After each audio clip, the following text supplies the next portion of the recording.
Okay, so today we're gonna be reacting to the possible new signing from Barcelona, this guy from Bournemouth, and by the end of the video we'll see if he's worth it or not. By the way, it's summer, it's hot, so I'm not wearing a t-shirt, but let's get into it.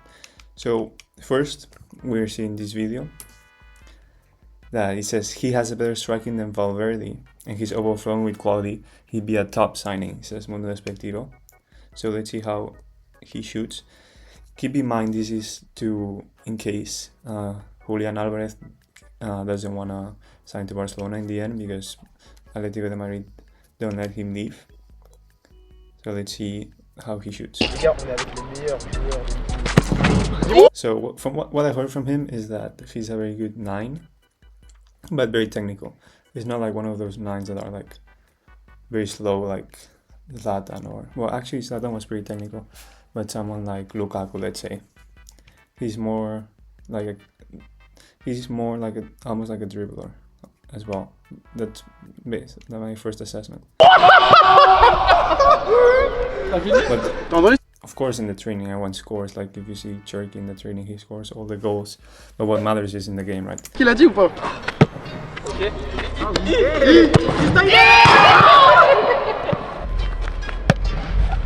T'entends un truc? Ok. And I didn't know that he was French, and I think his price is around 100 million. But I don't think Barcelona is willing to pay that. I think I'm sure they're aiming for something like Gordon, like around 70. Ok. Oh là là. Ah ok.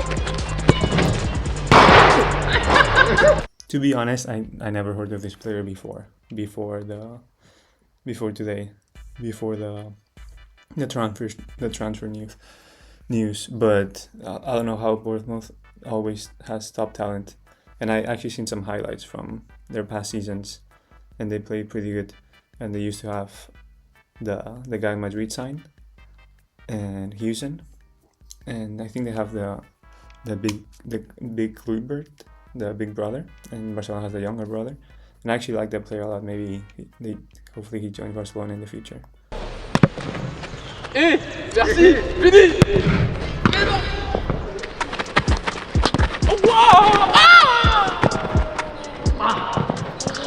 Il a essayé de le découper. Okay, so as we can see, he has a lot of quality. Okay, and Calci Sports, which I don't endorse, have been saying that Barcelona have been exploring this option as a potential alternative in the recent weeks. But we're just discovering it now, just in case the Julián Álvarez from Atlético de Madrid doesn't want to join in the end. And that actually Manchester City have also made some inquiries, and we know that there was a winger actually from Bournemouth that Manchester City signed. I forgot his name. But honestly, I think this is just fake news. I think Barcelona likes to do these tactics of saying they want the player and then signing someone else. So everyone talks about this. And I think it's also a way to put pressure on Julián Álvarez to sign for Barcelona quicker and for him to start acting and start to pressure Atlético de Madrid. But still, he seems like an interesting player, and let's discover him together. So I think we can jump into some highlights first.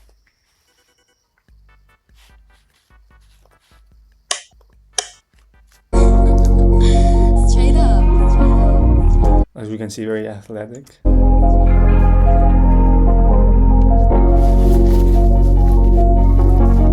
So 15 to 16 goals he's made this season.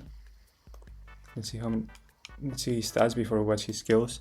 So he's around 180 French, but with the with the Portuguese nationality. He likes to play at the top, but he can move around. He's a right-footed. Plays for Bournemouth.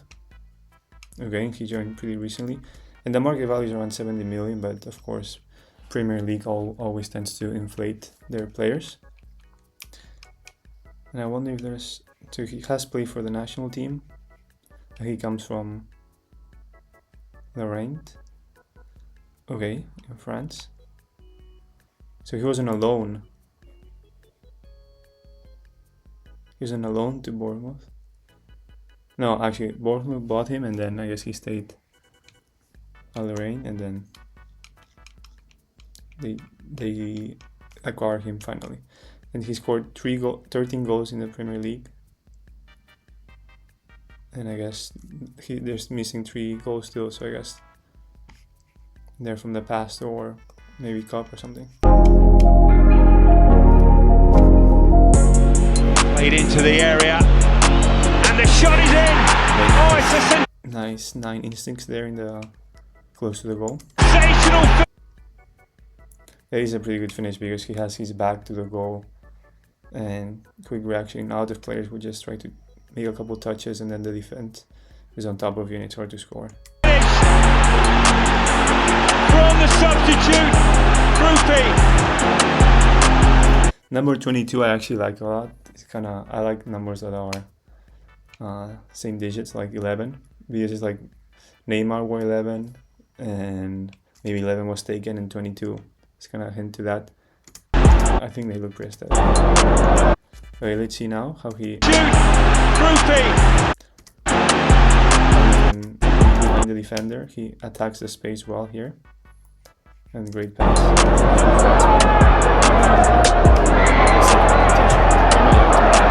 The Olympics.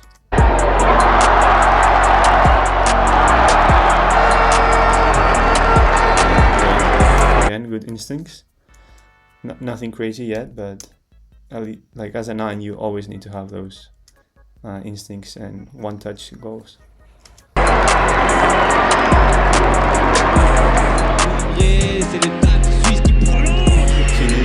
This is a great goal, even though he was alone. Good first touch and good ball in corner.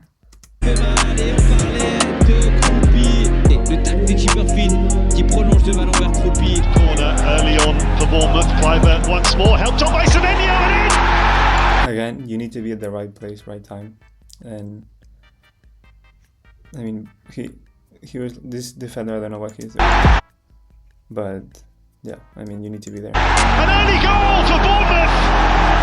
Well, he's been brought into the team.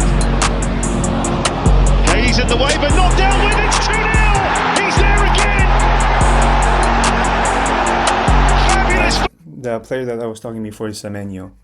Semenyo went to Manchester City, so interesting that Manchester City want to purchase another player from Bournemouth. First half from AFC Bournemouth. Kroupi and the double. There goes Kroupi as the referee. This is a nice goal because he steals the ball with something that he's going to do a lot in Barcelona, and then you have a 3v4 and he probably is going to try to go 1v1 against this guy and shoot from the outside. So let's see if he ends up getting closer to the goal. Plays the advantage. Yeah. It's Eli Kroupi. That's what he does. He is unstoppable right now. Oh, and it's fallen for Kroupi. Oh, 4 apiece. Nice. You see most goals 1-2 touches and it goes in. He doesn't think about it too much. Even the one we saw previously, he was pretty far away, but he saw the opportunity, he shot.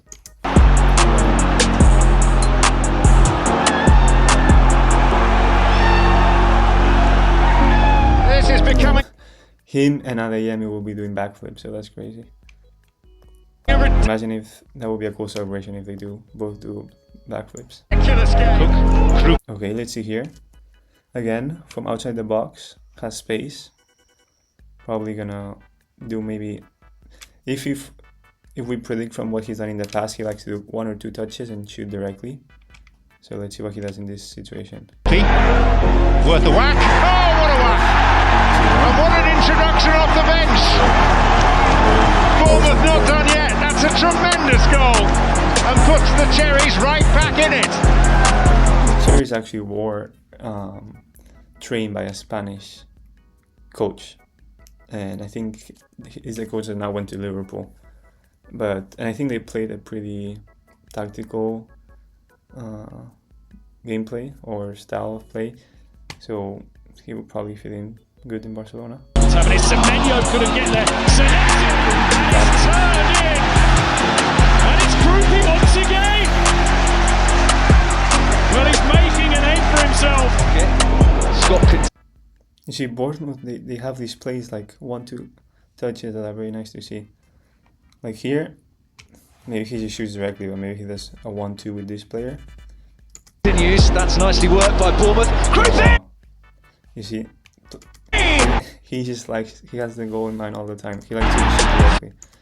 Amazing one touch in between two players. A sensational opening goal from Julian Kroupi. A man capable of the spectacular has delivered. Hasn't scored a penalty for Bournemouth. He has now.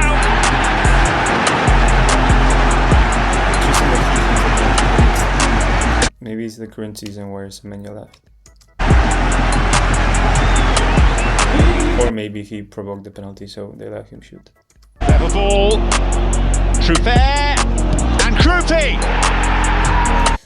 Yeah, so right now, all of the goals, you could basically divide them into one where he's like around the box and just first touch, pure 9 style. And then second one where he starts from outside the box, makes 1 or 2 touches and shoots directly. So that's kind of his style of play from what I see now. Bournemouth strike first at the home of the would-be champions. The charging forward for Bournemouth, through for Kroupi. Chance here! Third option that we see in a couple also is him attacking the space and getting a pass. You see, like, he runs in between the two players, and then they make a long pass into the empty space. Like this, he can outrun them, and the ball is quicker than the player, so they cannot stop it. And then lift off at the Vitality Stadium. Bournemouth's top scorer on target again as we tick towards the hour mark. Up against Henderson. And Kroupi scores. Bournemouth. Me, as a right-footed, I like to shoot to the right. That's like that's the easiest side. But obviously you need to switch around, but if I had to shoot a penalty, I would shoot to the right side. Or in the middle high. Flying. Palace are crumbling. 14 looks to be... Energy and determination. Kroupi! Wow. This is a great goal against Manchester City. I guess that's why Guardiola wants him. But almost all goals, one touch, shoot, one touch, shoot. Here, one touch, he doesn't think about it. Out of the Barcelona players, when they're here, they're probably gonna like do a couple more touches, maybe try to dribble the defender, maybe try to pass it to this guy. This guy doesn't think about it. Kroupi just one touch, goal. Brilliant goal! Which Barcelona needs, and because they tend to suffer from that of not being able to finish in the last third. Like the last pass, they tend to miss it. So I think he would fit in.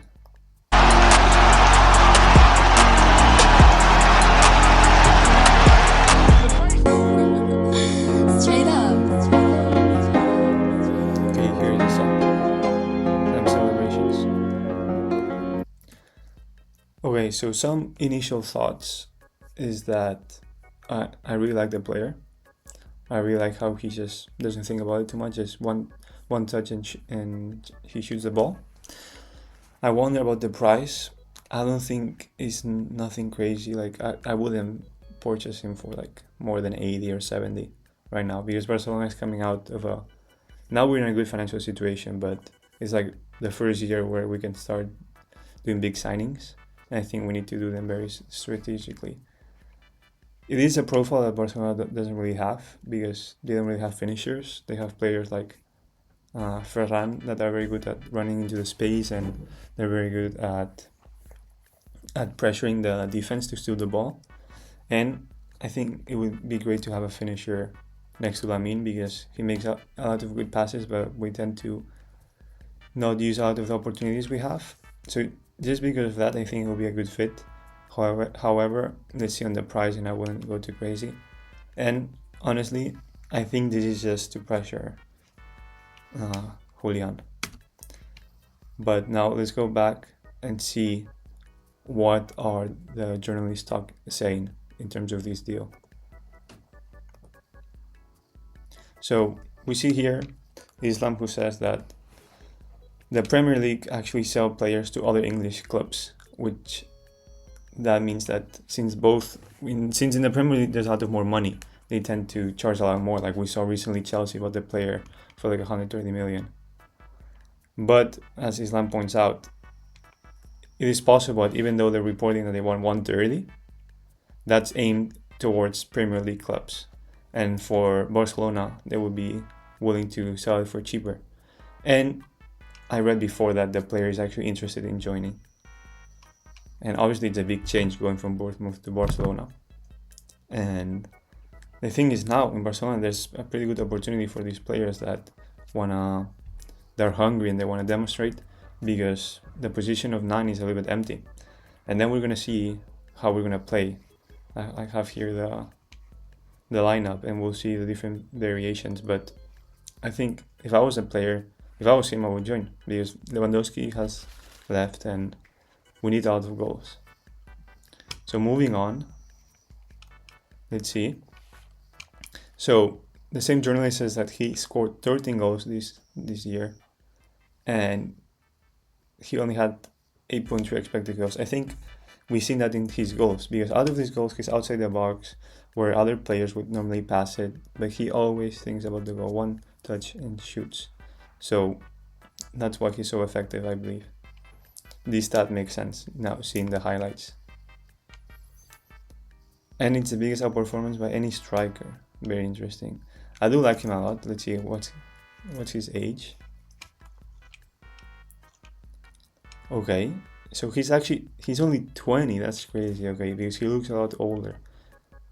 But yeah, that actually changes a lot. I think he's a great talent, and I would definitely keep an eye on him. I actually would be happy if they sign him.